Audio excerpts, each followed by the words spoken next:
मैं अभी आ रहा हूँ 5 मिनट में। मैं बताऊँगा कि देखो, मैं खुद किसी भी चीज़ में पर्टिकुलरली खुद ही आ जाता हूँ ऑटोमेटिकली। और इसके लिए मुझे एक गाना याद आ गया, जैसे एक पुराना था ना, ओंदी वो क्या बोलते, बेबी को चाहिए क्या बोलते,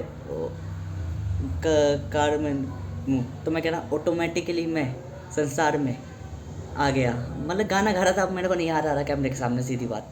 फर्स्ट ऑफली अकेले में आइसोलेटेड अलग ही इन्वायरमेंट है, अलग ही तेविए बने घूमते हैं। कैमरे के सामने आती हमें पता चलता है आई एम ह्यूमनिस्ट।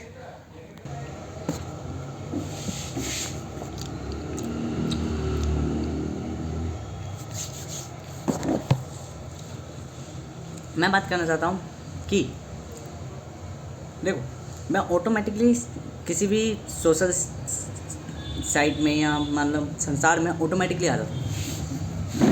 अब मैंने ऑब्जर्व करा फर्स्ट ऑफ में,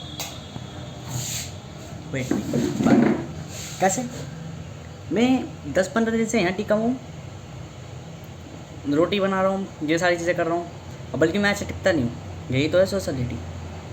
पहले मैं काम पे टिका था 2 महीने ऐसे ही, अब मैं इधर मैंने यदि एग्जीक्यूटर में बदलूँगा तो ऑटोमेटिकली मैं संसार में आ गया। ये तो ऑब्जर्व मैंने अब करा कि यार तू तो कब का आ रखा है संसार में, अपने घर कहाँ गया है कब से, बहुत कम गया हूँ।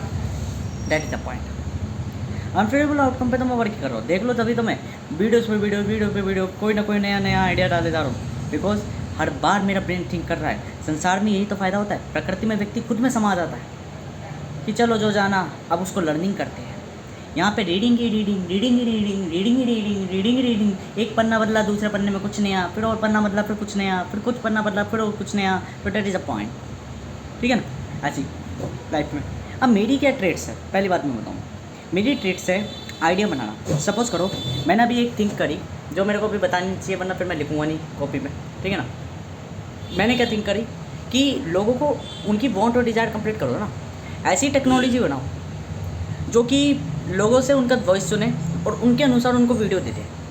अगर वो वीडियो मान के चलो कोई डेटा मान लो उनकी किसी और भाषा में, तो उनको उनकी लैंग्वेज में ट्रांसलेट करके दे दो।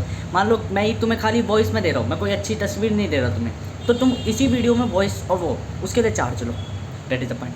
टेक्नोलॉजी वो पाथवे या इन्वायरमेंट है जहाँ पर हम इस्तेमाल करते हैं अपनी चीज़ों को सोशली वो करने के लिए। उसके अलावा टेक्नोलॉजी और कुछ नहीं है। फिर वहीं पे मशीन क्या हो जाती है, मशीन वही चीज़ होती है जो हमें सपोर्ट दे रही है किसी भी चीज़ का, ठीक है। मशीन हमें हेल्प कर रही है हमारी प्रोडक्टिविटी के लिए, तो प्रोडक्टिविटी में हम अपना इन्वायरमेंट भी कहलाते हैं। तो फर्स्ट ऑफली मतलब कि मैं, मेरा इन्वायरमेंट और एक अनदर पर्सन, ये 3 चीज़ें आपस में घूम रही है। मैं इस टेक्नोलॉजी के बेस पर किसी अनदर पर्सन को प्रोवाइड दे रहा हूँ सर्विसेज, उसके बेस पर उससे ले रहा हूँ return. That is the point. Technology वो बीच का पाथवे या इन्वायरमेंट है जहाँ हम यूज़र और इंटरेक्टर, यूज़र और सेलर आपस में मिल रहे हैं। वो मार्केट है या कंपनी है जहाँ यूज़र और वो बायर वो सॉरी यूज़र और ब्रोकर आपस में मिल रहे हैं, ठीक है।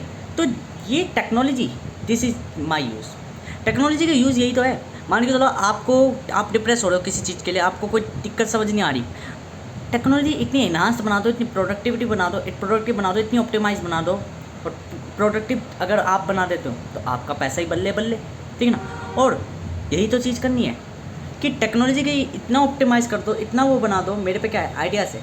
अब हर कोई आइडियाज़ कहता है, बट हर किसी का आइडियाज़ रियलिस्टिक नहीं होते। रिलेटिवली हर किसी के आइडियाज़ रियलिस्टिक नहीं होते, क्योंकि रियलिस्टिक संघर्ष से आता है, रियलिस्टिक चीज़ों को भाप कर आता है। यूँ नहीं कि मन में कल्पना कर दी मेरे पास आइडिया है, मैं तो आइडिया देना जानता हूँ। नहीं, आपका आइडिया यदि वर्क कर रहा है तो फ़ायदे का है, नहीं कर रहा तो कोई फ़ायदे का नहीं है आइडिया, ठीक है ना। तो आइडियाज़ मतलब कि आप में क्या है कैपेबिलिटीज़ है, आप में क्या क्षमता है कि आप कुछ क्वालिटेबल ला पाओ। आप देखो, एक आइडिया ये भी हो जाता है, मान के चलो मुझे कोई आइडिया आया, मेरे को ये बिज़नेस चालू करना है, ठीक है, मैंने बिज़नेस चालू कर दिया, ठीक है। ये तो आइडिया हो गया एक साइड वाला। एक आइडिया आता है, मान लो वर्ड में सॉफ्टवेयर चला रहा हूँ, मैंने कहा मुझे ये रिफ्लेक्शन इधर चाहिए, ये भी आइडिया होता है, ये एब्स्ट्रैक्ट आइडिया कहलाते हैं। एब्स्ट्रैक्ट आइडिया का मतलब ये है, पहले मैंने कहा कोई बिजनेस रिलेटेड, ये है प्रोडक्टिव आइडिया जो बिकेगा, एक होता है एब्स्ट्रैक्ट आइडिया, कुछ नया। अब इससे फ़ायदा क्या होता है, इससे क्या होता है, चीज़ें ऑप्टिमाइज़ होती है बेहतर रूप पे, चीज़ें ऑपरेट होती है एक लिविंग बीइंग की तरह, चीज़ें बनती है ऐसे जैसे हमारी ह्यूमन बॉडी बिल्कुल परफेक्ट है। वाई? बिकॉज बनाने वाले ने केवल ये नहीं देखा कि क्या यंत्र काम का है, जो ना भी काम का है उसको भी दे दिया, क्यों? उसे पता थी कहीं ना कहीं ये वर्क करेगा, कहीं ना कहीं इसकी पोजीशंस है, कहीं ना कहीं इसका मतलब है। ठीक है, बनाने वाले ने केवल यूँ नहीं बनाकर, बनाने वाले ने केवल केवल यही चीज़ें देनी होती कि केवल वही चीज़ देता कि जो हमें की ज़रूरत है, बस वही दे। तो हम ह्यूमन कुछ और ही ढांचे के दिखते। क्या हो सकता था कि हमारा शरीर बहुत छोटा होता और हमारा ब्रेन बहुत लार्ज अमाउंट में बहुत बड़ा होता, विशाल होता, पर नहीं। हमारा ब्रेन, हमारी बॉडी अपने आप में पूरा एक सिस्टम है, पूरा एक स्टिमुलेशन है, जो कि अपने आप में एक एक्टिवली वर्क करने वाली यूनिवर्स बन जाता है। तो उसे बनाने वाले ने जब जानता है कि चीज़ें सारी ज़रूरत है, थोड़ी थोड़ी जिसकी जितनी क्वांटिटी उतनी ज़रूरत है, तो डेट इज़ द पॉइंट। हमें भी एब्स्ट्रैक्ट आइडिया हमारी बॉडी में, हमारी कल्पनाओं में एब्स्ट्रैक्ट आता है। बिकॉज यदि एब्स्ट्रैक्ट नहीं आता तो हम वही जर्नलिस्ट स्पेशलिस्ट बने रहते कि दुनिया में कभी चेंज नहीं होता, दुनिया हमेशा से परफेक्ट चलती, परफेक्ट बनी रहती और परफेक्ट ही डिस्ट्रॉय हो जाती। तो कभी इम्परफेक्ट चीज़ें नहीं आती, बिकॉज इम्परफेक्ट चीज़ें ही उसे गॉड को पता है या बनाने वाले को पता है कि इम्परफेक्ट में ही जो सॉल्यूशंस है वो एब्स्ट्रैक्ट है। और वो एब्स्ट्रैक्ट सॉल्यूशन जरूरी नहीं वो प्रोडक्टिव हो, पर एब्स्ट्रैक्ट सॉल्यूशन वो चेंज करने की ताकत रखते हैं एक वर्ल्ड को। वो वर्ल्ड को लॉजिकल डायमेंशन से परे रखने की ताकत रखते हैं, वो प्रकृति के तत्वों को और बदलने की ताकत रखते हैं और बेहतर बनाने की ताकत रखते हैं। That is the point. अब मैं आ रखा हूँ यहाँ पे संसार में, प्रोडक्टिव हूँ, अपना काम कर रहा हूँ, कैसे ना कैसे करके काम कर रहा हूँ। धीरे धीरे धीरे धीरे धीरे धीरे धीरे मेरी प्रकृति वापस बदलेगी, मैं वापस प्रकृति में भाग जाऊँगा इधर संसार से। That is the point. मेरा लूप है हमेशा से, कभी भी प्रकृति में रहना, फिर इधर संसार में आ जाना। संसार कहाँ जा, मैं वर्क कर रहा हूँ, एक ही काम दोहराए जा रहा हूँ और चीज़ें सीख रहा हूँ, जान रहा हूँ, रीड कर रहा हूँ, चीज़ों को रीड कर रहा हूँ, ऑब्जर्व कर रहा हूँ। तो जहाँ ऑब्जर्वेशन कर रहा हूँ वो रीडिंग है, और जहाँ उनको इम्प्लीमेंट कर रहा हूँ, जहाँ उनको समझ रहा हूँ कि भाई इसे मेरे को अपने अनुसार कैसे बनाना है, अपने अनुसार लर्न कैसे करना है, अपने अनुसार याद कैसे रखना है, अपने अनुसार अपने आप को मॉडिफाई कैसे करना है, वो सेल्फ लर्निंग मेरी प्रकृति में चलती है, नेचर में चलती है, जहाँ मैं आइसोलेट हो जाता हूँ, जहाँ मैं एब्स्ट्रैक्ट बनाता हूँ। तो मेरे दो आइडियाज़ है, एक एब्स्ट्रैक्ट आइडिया, एक प्रोडक्टिव आइडिया। प्रोडक्टिव आइडिया जैसे मैंने बताया कि भाई ऐसा सॉफ्टवेयर बनाओ, ऐसा प्लेन वो बनाओ, बना सकते हैं, बनाओ नहीं, बना सकते हैं, क्योंकि मैं नहीं बनाऊँगा, ठीक है, बना सकते हैं, क्योंकि कल को कुछ और आ जाएगा। ये तो मैं अभी की कल्पना बता रहा हूँ कि ज़रूरी नहीं आप ऐसा एब्स्ट्रैक्ट आइडिया बना दो, ऐसा प्रोडक्टिव वो बना दो कि वीडियो बोली उसके अनुसार आ गई, उसको वो सेटिस्फाइड कर दे थोड़े मिनट में, व्यक्ति बोल कर ही अपने आप को। तो इतनी टेक्नोलॉजी को ऑप्टिमाइज़ करना, दिस इज प्रोडक्टिविटी। ठीक है, यही बिकती है, सेल होती है। और मैं अच्छी बताऊँ, हमेशा ध्यान रखो, मैं एक ब्रिलियंट एंटरप्रेन्योर हूँ। मेरे लिए थोड़ा पैसा भी है ना, मैं उसे इन्वेस्ट करूँगा, ना कि खाऊंगा। मैं इन्वेस्ट करता चल जाऊँगा। लोग SIP में पैसा डालते हैं 5-5 साल, मैं ETFs में पैसा डालूँगा 2-2 साल, 1-1 साल, SIP की तरह। और जब मैं SIP की तरह, तुम क्यों पीछे पड़ते हो SIP के? खुद SIP बना लो ना, आपके बैंक से ऑटोमेटिकली कटेगी, इसलिए SIP हमें पसंद है। वही तो वो उसी चीज़ की तो वो ब्रोकरिंग काटते हैं। आप ये करो ना, 1 साल तक सोच लो, मेरे को मंडे और फ्राइडे को मेरे पे पैसे है, मैं इनकम लाता हूँ भाई, मैं उसमें ETF खरीदता रहूँगा, सेल करनी ही नहीं, सेल करनी ही नहीं, खरीदता रहूँगा।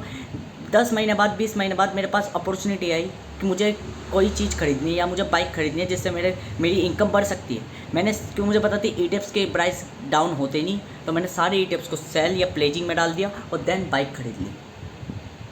यही तो एंटरप्रेन्योरिंग होती है। कैसे भी अपने पाथवे को क्लियर कर लेना, फिगर आउट तो होता है ढूंढना, इंजीनियरिंग नहीं करनी है आपको, क्लियरिटी बना लेनी है, बेसिक्स समझ लेना चाहिए। बेसिक्स है क्या? दुनिया कहती है SIP में पैसा लगाओ, मैं कहता हूँ SIP डिस्ट्रॉयर्स एंड पैसा।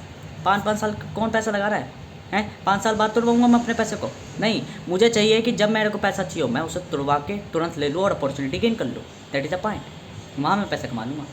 मुझे तो पैसा सेविंग की तरह जोड़ना है एज ए कैपिटल, और उसके लिए मेरे लिए सबसे बढ़िया है ETF है निफ्टी। मैं इधर पैसा लगाता चलूँगा, जब मेरा मन करा यार कि कुछ खाने पीने जाना है तो स्टॉक्स में पैसा लगा दिया। जब मेरा मन करा कि चलो यार मलाई चाप खाते हैं, मलाई चाप के लिए पैसे निकाले, या मन नहीं है मलाई चाप, चलो स्टॉक खरीद लेते हैं, मेरे को ये पैसा जोड़ना नहीं है, मैं नहीं जोड़ना चाहता ये स्टॉक, तो मैं स्टॉक पे पैसा लगा दूँगा। That is the point. तो मैं तो इन्वेस्टमेंट करूँगा। यही ओवरऑल मैंने बात करी है कि सोशल इंटेलिजेंसी मेरी तो मैं एक हो ही रही है, सेल्फ इंटेलिजेंसी भी मेरी मैक होती है। ब्राइट मनी पे भी मैं काम करता हूँ, कॉमन मनी पे भी मैं काम करता हूँ। बहुत को मैं बहुत ज़्यादा मानता हूँ, स्वयं और हम दोनों को। अकेले को किसी को नहीं मैं बढ़ावा देता।